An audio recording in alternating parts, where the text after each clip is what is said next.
Okay, I have tons of tricks for this, and this is what I mostly work with my clients on because they're all time starved, let's call it, for whatever reason. They don't have the time. And there's so many things you can do to streamline your kitchen time or your dinner routine and still come up with delicious things. So I'll give you a couple of ideas. One thing is called batch cooking. Hey there, crafter with a full-time job. If you're looking for a way to make extra income, extra 10K in your sleep from SVG cut files in the next 12 months, I'm Jab and I am here to help you.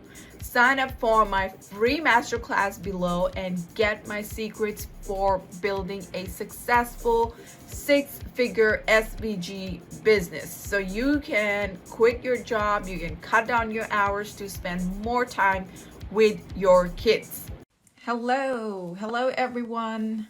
How are you guys doing today? This is Jab from Cut and Make Crafts, the founder of the SVG Superstar coaching program, and today I am going live with Linda, who is a kitchen confidence coach, and she will be sharing some amazing tips on how to save time while making dinner. Hello, how are you? Good, how are you? I'm good too. What's the time on your side? It is 8:30 in the morning on Wednesday. What day and time is it by you? It is Wednesday, but it is 10:30 p.m. So your kids are asleep and I'm waiting for my daughter to get up. I have one bird which is asleep. Yeah. I usually put it to sleep around like 6 because it's winter here and the sun goes down early. So 6 p.m. is bedtime for my bird so that I can work in peace. Aren't you lucky? I don't think my kids ever went to bed at 6. So now I have a 16-year-old daughter and a son who's going to be 20 at the end of the week. And he's got an internship at a nearby university, and he has to leave at 4:30 in the morning to go there. So like 4 o'clock in the morning, I'm up. Wow. So that's every day? For his summer internship, yes. Wow. Wow. That's crazy. Okay. So let's get started. I'm super excited to hear your tips because this is something very interesting for me. So why don't you start with a little introduction about yourself? Tell us about your background. Sure. So my name is Linda Lederman, and I own a company called Balabusta's Secret. A balabusta is an old-fashioned Yiddish term that means a woman who makes a fine home.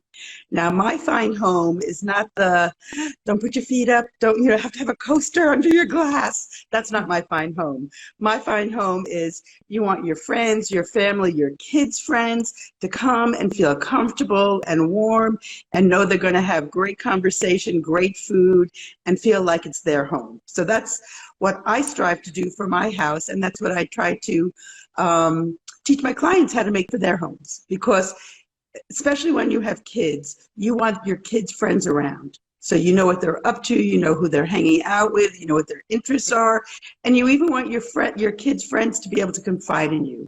And you have to do that by being warm to them. So that's what my business is. And I teach busy moms how to meal prep, meal plan, and cook, and then serve their meals with fun and games at the dinner table. Because one of the worst things that can happen is, you've worked all day, you've volunteered, or you've done stuff in your house, and you finally figure out what to make for dinner. You get it on the table, and you turn to your kids and you say, "What'd you do today?" "Nothing." "How was school?" "Fine." You want to just go crazy. So you want to make memories in everything you do. And so one of the things I teach moms is how to make that dinner time fun. And the reason why I find it's important is because the studies show if you have sit-down family meals, and listen, we all have busy lives and you can't do that every night of the week, but if you can do it for a majority of the time, your kids do better in school, they're less likely to abuse illegal substances, they have better communication skills, better social skills, and you have a whole lot more fun. So why wouldn't you want to do that? So I'm a lawyer by training, and I practiced for many, many years. I had my kids later in life than what most people traditionally have. And when I had my kids, I said, you know, I need to pay some attention to them because I have worked on myself and my career for so long, but now I need to focus on my family a little bit differently. And when they got a little bit older and their friends would be coming over and we'd have play dates and we'd have dinner and we'd have sleepovers, their friends would say, my mom doesn't cook like this. We don't play games at the table. Did you teach my mother how to do this? And so my business was born. Cool, cool. I love that. That's such a beautiful story.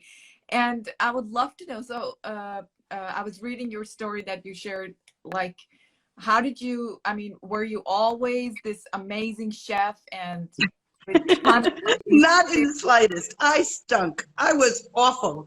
When I was in high school, I said to my mom, Mom, you are the most boring cook I've ever met, because she was pretty boring, you know? So she said, okay, smart Alec, I'm going to have you cook. And she bought me a book, and it was probably like this thick, called The Joy of Cooking. It's an old cookbook, and it has no pictures. Not a good thing for somebody who does not know what they're doing. So and she true. said, once a week, you're going to pick out a menu or a recipe. You're going to tell me what I need to shop for it, and you're going to cook it. And so I said, oh my God, the pressure's on, because now I can't do anything boring because I said she was boring. So I tried to find the most exotic things that I never heard of. And believe me, that was an awful lot of food. So the first time I made, and I'm going to say it wrong, veal cordon bleu. It's a fancy veal dish. Never knew what it was, but it sounded so exotic that I just had to make this. Well, no pictures, no cooking knowledge. It came out awful, awful. So the next week I had to do it again, and I made Swedish meatballs. Now, there is nothing about me that screams Swedish. Nothing. I have no idea what I was doing. Again, total bomb. Awful. I can't remember what a third dinner I made, but after the third dinner, I was banned from cooking for my family. Totally banned. So a lot of people would say, you know, that's the end of my cooking career. I don't know how to cook. It's too hard, blah, blah, blah, blah, blah. That's not my personality. My personality was, I'll show you. I'm going to really learn how to cook. Game on. Let's learn how to cook. And that's what I did. I now have over 1,000 cookbooks that, and I don't follow a recipe, but I use it for inspiration and get ideas. I've gone to the International Culinary Institute for Cooking. I'm a graduate of Ruberry Cooking Course. I'm a graduate of International, I got to figure out what it is. Nutritional something or other, I can't remember. Took courses at the National Gourmet, but I turned out to be a pretty damn good cook.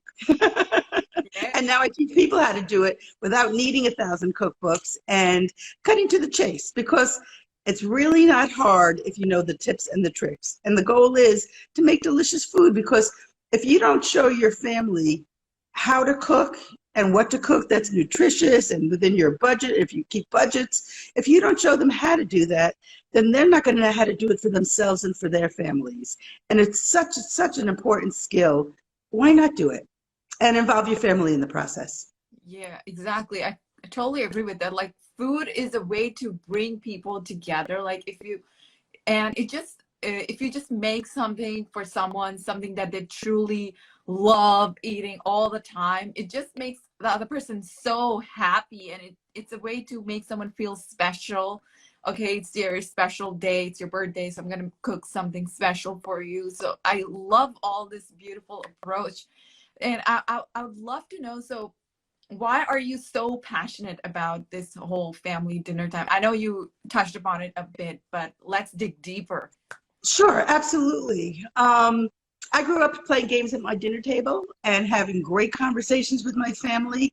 And I think this is one of the things that brought us really close, because even back then, and much so now, we're running in our lives in 50 million different directions, and we barely have time to breathe, let alone get a meal on the table. So when do you get to know with your family? I mean, really know them, not the, oh, put away your toys kind of family, but, you know, when you really start, you know, wanting to know them as people, as kids and humans.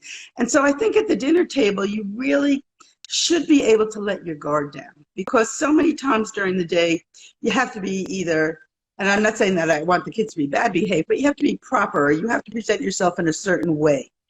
And You don't always get to feel yourself because of it. But at the dinner table, you want to be able to relax. I mean, you don't get so much of a time during the day to be yourself. And so if you can foster that warmth and that loving feeling at any time during the day, but particularly at a meal, the benefits are astronomical. And I always tell my kids, and I've worked with my kids teaching them how to cook since they were very little, I always tell them that the secret ingredient in my food is love, and that to me, love is food. Love is food made edible, because you have to put love in everything you do. So true. So true. Love is my secret ingredient. Absolutely. I love that. And so somebody who is working a 9 to 5 job, and then they also have like a side hustle, something to make extra income, and they have such a busy schedule. So what can they do in dinner time to save all that, to save as much time as they can, to make it streamlined so that they can do more of what they love? This podcast is sponsored by my Ivy League standard SVG business coaching program, SVG Superstar, where you not only learn to design SVGs, but also how to sell those designs to make money in your sleep. To learn more about my program, sign up for my free masterclass via the link in the description.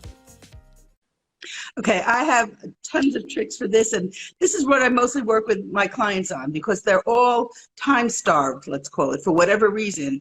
They don't have the time. And there's so many things you can do to streamline your kitchen time or your dinner routine and still come up with delicious things. So I'll give you a couple of ideas.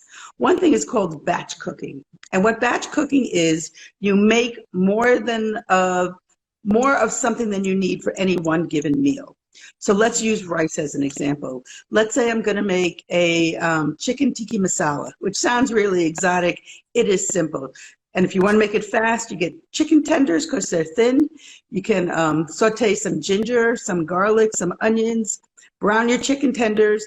And if you really want to cheat, you can buy a tikka masala sauce in just about any grocery store in the world, pour it over it. If you want some greens in there and some healthy vegetables, you can put broccoli in it, put the cover on it, let it steam for 10 minutes. Your dinner's done in 15 minutes. But what I would do with that is I'd make a side dish of rice, and I'd make a double batch of rice. So one batch of rice I would use with my chicken tikka masala. I would take my leftovers another day of the week, and I would make something with fried rice. Now, I don't have to cook the rice again because it's already done. I just have to season it. And the trick with making fried rice is you need day-old rice to make it good. So I've already made the rice. I'm saving my time. And let's say I have a roast chicken that's left over from another night, or shrimp or salmon. I could just put that on top of the fried rice. Mm-hmm. So now you've almost made 2 meals in the time it takes to make one. Another thing I do, my kids love spicy Asian meatballs. And I like to make my meatballs in the oven because I don't like the splatter. I don't like the mess. Who wants to spend their time cleaning up? You already cooked, make it as easy as possible. So I make these really wonderful Asian meatballs in the oven, and I'll make a lot. And one night I'll make it with like a pad thai rice noodles. And rice noodles are a gluten-free noodle. To cook them, you pour boiling water on it. Really no skill involved in that whatsoever.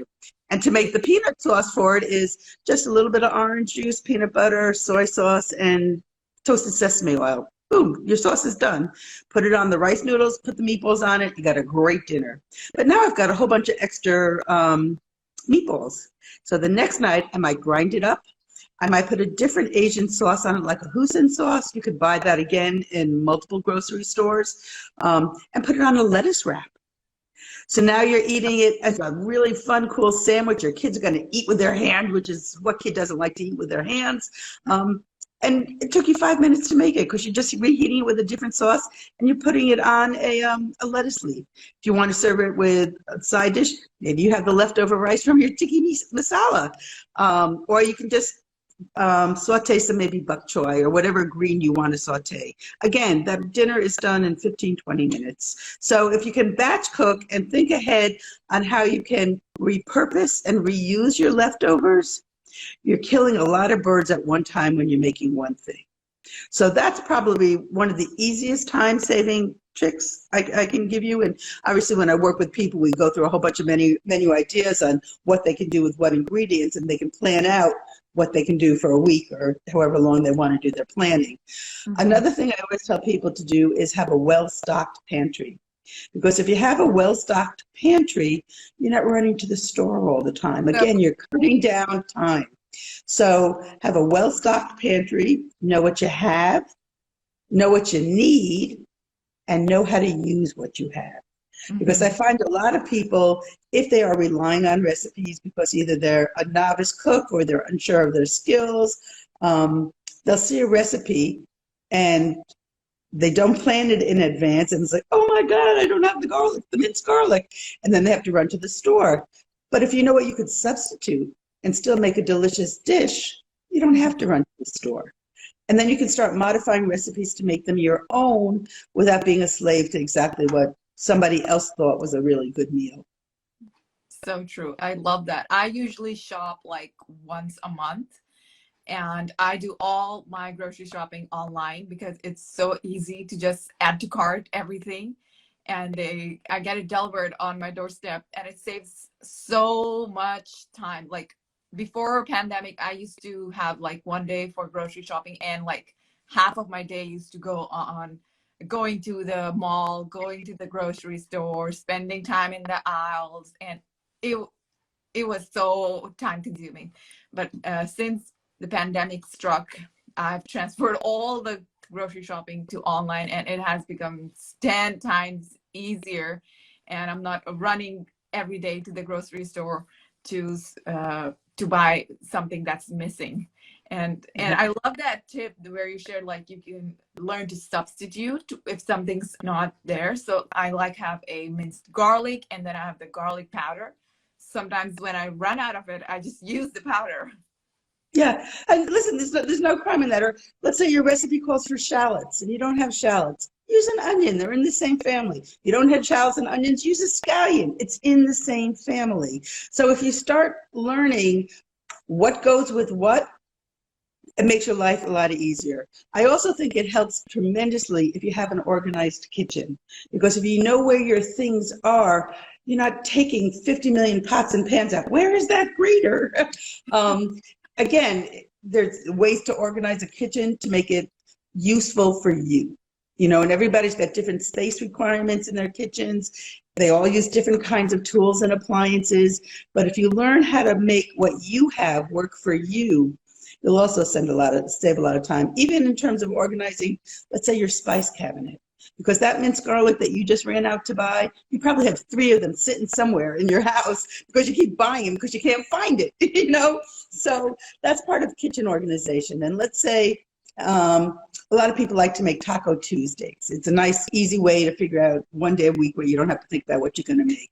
Well, maybe there are certain seasonings you always use for your Taco Tuesdays, whether you're making fish tacos or chicken tacos or beef tacos, but you always like your cumin and your chili peppers and whatever else you like. Maybe you want to store them together in a little box or a little lucite bin. So you just pull out the bin when it comes time to you making your meal, instead of taking out all your spices to find those handful that you need on a repeated basis. I love that tip, and it's so funny. I use that. I do that in my kitchen. and it's really helpful. I just remembered this thing happened with me for cloves. I forgot that I had cloves in my pantry like twice, and I kept on buying. 3 months, I'm just buying cloves. Thousands of packets of cloves in my pantry. Hey, we all do it. We all do it. Oh yeah, there's the Italian seasoning.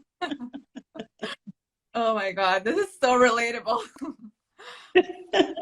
Another good thing that people do is, if you're going to make a big amount of something, if it's freezable, freeze it, because you can always defrost it on a night you're in a pinch.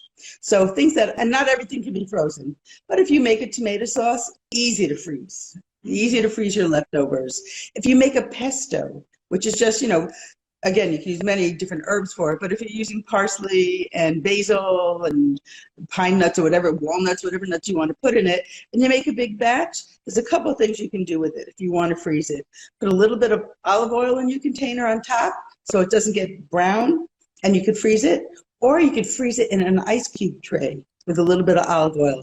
So if you're making vegetables, let's say you're steaming some broccoli or roasting some broccoli, pop out an ice cube tray of pesto, melt it on your vegetables, it's seasoned, boom, boom, boom. You've saved a ton of time and made something really delicious. Take the same pesto, put it on whatever kind of meat you want to have pesto on. Or chicken with pesto would be great. Just pop out one of those cubes when you made a big batch when it's in season. Cool. I love those tips. They are so, my mind is getting blown here. So one question I have is like, do you have like a book or something with those easy recipes, like tips and tricks, like the ones that you're talking about right now? I do not have a book. I have an ebook that I can offer your listeners. I think you have the link for it. So if you post the link, once they ask for it, they'll both get the ebook and they'll get on my newsletter list. And on my newsletter list, you'll get recipe ideas, meal planning tips. When I offer a course, you can do that. It's also a way to get in touch with me if you'd like to work with me, because I do a lot of one-on-one working with women. And what I do is I tailor the lessons to their food preferences, their family dietary needs. I also have a service where I do menu planning and meal planning for you. And you tell me what kinds of foods you like, and I will give you a week's worth, or 2 weeks, a month worth of recipes, shopping lists, and the plan. So there's many, many ways that I can work with people. You just need to get in touch with me and we can work out what's going to work out best for you. I love those. So everything is custom made, custom tailored. Custom, because everybody's different. You know, and I often say, you know, a lot of the clothing manufacturers lie because there is no one size fits everything. You know, everybody's body is different, and how you want it to look is not necessarily what that one size is going to look like on you. And that's the true same thing for food or most things you do. So it doesn't take that much more effort to customize it for you, but it will make that much more difference to you when we work that way. Mm-hmm. Yes, yes. I totally agree with that, because dinner and food is such a very thing based on your culture, based on your family, based on what your kids like. So it's so important to have like one-on-one coaching, which you're providing. That's amazing. So just to recap what we have covered so far, the tips that we learned. Number one, batch cook. I've been taking notes. Batch cook. Number two, use leftovers. Cook in the whatever you cook extra. Use it the next day. Have a well-stocked pantry. Organize your kitchen so everything is easy to find, easy to use, and keep them in a. What was the last tip? I'll give you another one. I'll just add something completely different to your list. If you learn how to cook some really basic things, your ability to make new recipes on your own after a while is it's indefinite. Because if you know how to properly cook a protein, you can change your seasonings but keep the same cooking method. And so you're making very different meals, very tasty, but you didn't have to learn anything different. So that's one of the reasons why I like to teach cooking as part of what we do, because it'll give you the confidence to start experimenting on your own. And that's really the goal, to get you to a level where you understand what seasonings go with what things, how you can sauce things without having to make a mess, how you can make sheet pan dinner so your whole dinner is made on one pan, so your cleanup is really, really easy. So it's, like I said at the very beginning, it's learning the tricks without making it difficult for you, because delicious dinners don't have to be complex. They just have to be delicious. So true, so true. Like, just 1 second, I'll just call for questions. If you guys have any questions, drop them in the comment section. Linda is here with us to answer all your kitchen related questions. So be sure to share them in the comments section. And this thing just reminded me, a delicious dinner does not have to be complex. Like once I tried this recipe of, what was it? Creamy chicken with cashew nuts and whatnot. And it grind the cashew nuts, saute the onions, then put them together, grind them again. And I'm like, why does it have so many steps? At the end, it just tasted so bland. I'm like, oh, that's awful. I worked so hard on this, and what was the point? I could have Yeah, just I totally get it. And one of the things that I like my clients to be able to do at some point is you would have been able to look at that recipe and looked at the ingredients and would have been able to know off the bat that it was not a well-seasoned recipe. And you could have taken that same recipe and figured out how you could tweak it to give it the flavors that you want, but still make it a new recipe. So that's really the goal, to be able to look at a recipe, know how it's going to taste kind of in your mind, and know what you need to make it your way. I love that. That is some talent to have. That is some It's a talent everybody can have once they learn how to do it. Awesome. I just have one last question. Like for someone who has fear of cooking and has never cooked before and wants to get started, what is one advice you would give? Don't call me. Yes. I work with people who have fear of cooking. Seriously, I'm a very gentle teacher, and we go really slow. And if you take baby steps and try something really, really simple to make off the beginning, you'll go, wow, that wasn't so intimidating. And then we can add a little extra to it next time. And then a different ingredient next time. Maybe the same thing, but with a different ingredient. So, wow, I can do this in different ways now. You know, that one skill, look how I can apply it in so many different ways. What else can I do? And that's really, it's like anything you try to learn in life. You have to start with that baby first step. And that's always, always, always the hardest step. Because we have all this fear. What if it turns out so bad? And I'll tell you something about having really bad food. Because like I said, I really started out as a terrible cook. But what I do is, you know, I make up things all the time when I cook. And when I sit down with my family, you know, a lot of moms tell me, oh, my kids are so picky, you know, they don't want to eat anything, blah, blah, blah, blah, blah. And I say, well, when I make a new dish, I say, is it a thumbs up or a thumbs down?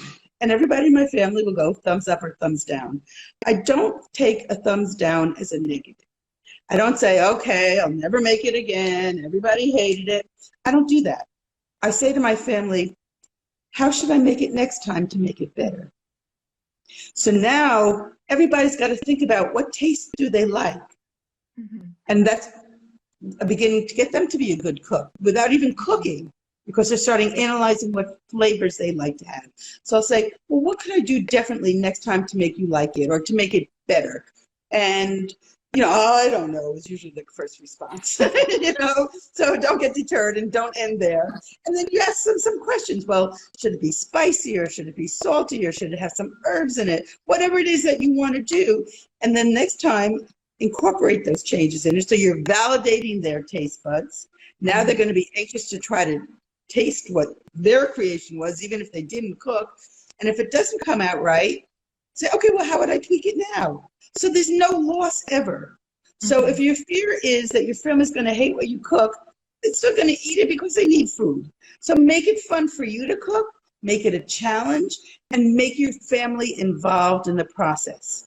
And then there's no harsh criticism. And the other thing I would like to add to that is, because we play games at the table or have clever conversations that I teach moms to have with their families, if you're having fun at a meal, you could cook something that's really bad, but everybody's enjoying the meal because you're having great conversation. It's a great way to get over selective eaters. It's a great way to get over kids, to have your kids put away their electronics, because you want them to be engaged with you at the table. And the food is an added bonus, really extra bonus if it's really good, but you can't go wrong. So that fear of failure can be eliminated in so many different ways. I love that. And because I know a lot of people in my audience have young kids, and I'm sure a lot of kids are picky eaters. So this is gonna be so awesome for them. You mentioned that you teach them how to play games at the dinner table. Can you give some ideas? Like just Sure. Um, and obviously, depending on the age of your kid, you can change it.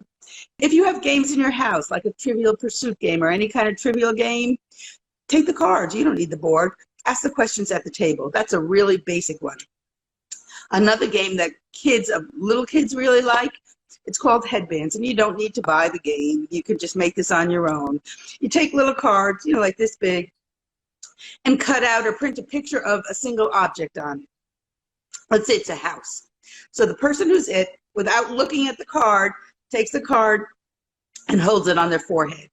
Then they have to ask questions from everybody else at the table to guess what the picture is on their card.